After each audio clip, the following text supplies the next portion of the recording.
चंद्रेश जी बड़ाइक को यहाँ आमंत्रण करेंगे। आज के धरना प्रदर्शन कार्यक्रम को संबोधित करेंगे और समय को मद्देनजर मैं सबों से कहना चाहूंगा कि 5 से 7 मिनट में ही अपना अभिभाषण और जो भी वक्तव्य है उसको देंगे। चंद्रेश जी बड़ाइक। गौर किया तो देखा कि मेरा रसीद में टाना भगत अभी लिखा रहा है। झारखंड सरकार टाना भक्तों के विकास के लिए झारखंड प्राधिकार जब बनाया तो उसमें हम लोग से टैक्स फ्री कर दिया कि जमीन का टैक्स टाना भगत लोग से मैं नहीं लूंगा। आज टैक्स फ्री किया, एक छोटा सा तोहफे के रूप में हम लोग को दिया। हम लोग स्वतंत्रता आंदोलन के टाइम में लड़े और सो गए। जब आजादी मिल गई 47 में, सब सो गए, मैं भी सोया हुआ था। अचानक जब नींद खुली तो आज पता चल रहा है कि 5वीं अनुसूची संविधान से गायब है, यानी हम लोग नहीं है।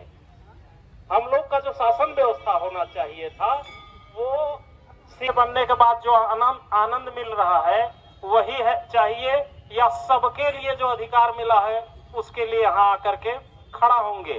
तो हम उम्मीद करते हैं एक न एक दिन वो लोग आएंगे और हमें हमारा अधिकार दिलाने में योगदान देंगे। धन्यवाद। अभी आदिवासी एकता जिंदाबाद, आदिवासी व्यवस्था जिंदाबाद, आदिवासी परंपरा व्यवस्था जिंदाबाद,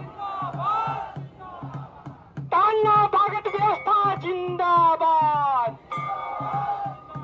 माजी प्रगल व्यवस्था जिंदाबाद, जिंदाबाद जिंदाबाद, केम्पट मुंडा बचपड़ा जिंदाबाद, जिंदाबाद जिंदाबाद, अग्रसर व्यवस्था जिंदाबाद, जिंदाबाद जिंदाबाद, माजी प्रगल व्यवस्था जिंदाबाद, जिंदाबाद जिंदाबाद, मन की व्यवस्था जिंदाबाद, जिंदाबाद जिंदाबाद, परंपरा जिंदाबाद, जिंदाबाद जिंदाबाद, राज्य के आदिवासी जिंदाबाद, जिंदाबाद जिंदाबाद, झारखंड के आदिवासी जिंदाबाद, जिंदाबाद जिंदाबाद। धन्यवाद। आप सभी पर देखी जाए तो भारत का ही संविधान को उठा के देखी जाए तो हमेशा आदिवासियों को जिस तरह से खदेड़ने का प्रयास किया, इसका साक्ष्य उदाहरण है आदिम जनजाति की संस्कृति को कब ही समाप्त कर दी गई, हमें पता भी नहीं चला। आदिम जनजातियों की संस्कृति जो इतिहास में वर्णित था, लिखी गई थी, वो समाप्त हुआ, किसी को भी पता नहीं चला। और आज के परिप्रेक्ष्य में स्वतंत्रता भारत में आज भी आदिम जनजातियों को की संविधान अगर कोई पढ़े लिखे लोगों को देखने के लिए, खोजने के लिए मिलता होगा तो शायद मैं उम्मीद नहीं करता कहीं संरक्षित है। आज देखते होंगे आदिवासियों के लिए, आदिवासियों को मिटाने के लिए एक ही प्रावधान अपनाई गई है कि हमें म्यूजियम में स्थापित कर दी जा रही है। म्यूजियम बना के हमारे कल्चर को दिखाई जा रही है, हमारा शकल सूरत कैसा था, किस आधार पे था, उस तरह से हमारे संस्कृतियों को एक मिटाने का संकल्प लिया है। और कौन लोग हैं जो बाहरी लोग प्रवेश कर रहे हैं जिससे हमारा समाज को खतरा है। यही नहीं, आप इतिहास, अपनी इतिहास को पढ़ना होगा। हम 32 जनजाति के समूह यहाँ पर उपस्थित हैं। हर एक जनजाति समुदाय के अपने अपने इतिहास है, सबका अपने अपने इतिहास है। अपने इतिहास को अगर हम नहीं जानेंगे, नहीं जान पाएंगे तो हम एक नई क्रांति नहीं ला सकते। अगर क्रांति लाना होगा, अपने इतिहास को पहचानना होगा, पढ़ना होगा और नौजवानों को पढ़ाने की जरूरत है।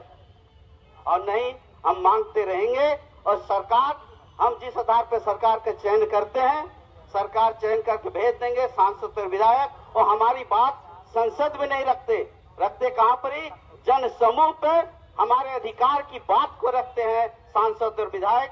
यही वजह है कि हमारा जो संवैधानिक अधिकार है वो समाप्त कर दी गई।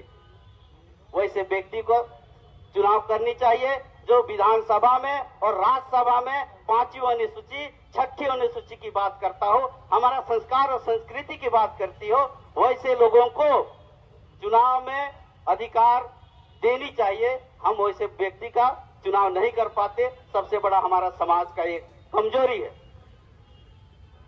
और तो मैं क्या कहूं, इन्हीं शब्दों के साथ मैं अपनी वाणी विराम करता हूं। और भी साथी हैं, और भी मौका मिलेगा आप लोगों के बीच में मुझे 2 शब्द करने के लिए। आज के लिए मैं इतना ही, सभी साथियों को मैं झारखंडी जोहार करता हूं। धन्यवाद। बहुत बहुत धन्यवाद। तो अब हमारे बीच कोल्हान से मानकी मुंडा समाज को नेतृत्व करते हुए अनिल हेम्ब्रम जी चाईबासा कोल्हान से आए हैं, तो उनका भी हम लोग स्वागत करते हुए यहाँ आमंत्रित करूंगा। कृपया आप भी यहाँ आकर हमारा आज के 5वीं अनुसूचित क्षेत्रों में त्रिस्तरीय पंचायत चुनाव को रद्द कराने के लिए यहाँ जो बैठे हुए सभी समाज के अगुवाओं को अब तो संबोधन करेंगे। अनिल हेम्ब्रम जी। झारखंड से तमाम आदिवासी भाइयों का दिल की गहराइयों से हम स्वागत करते हैं। और 5वीं अनुसूची के आधार पर जो हमको अधिकार दिया गया है उसको हम उस पर हमारी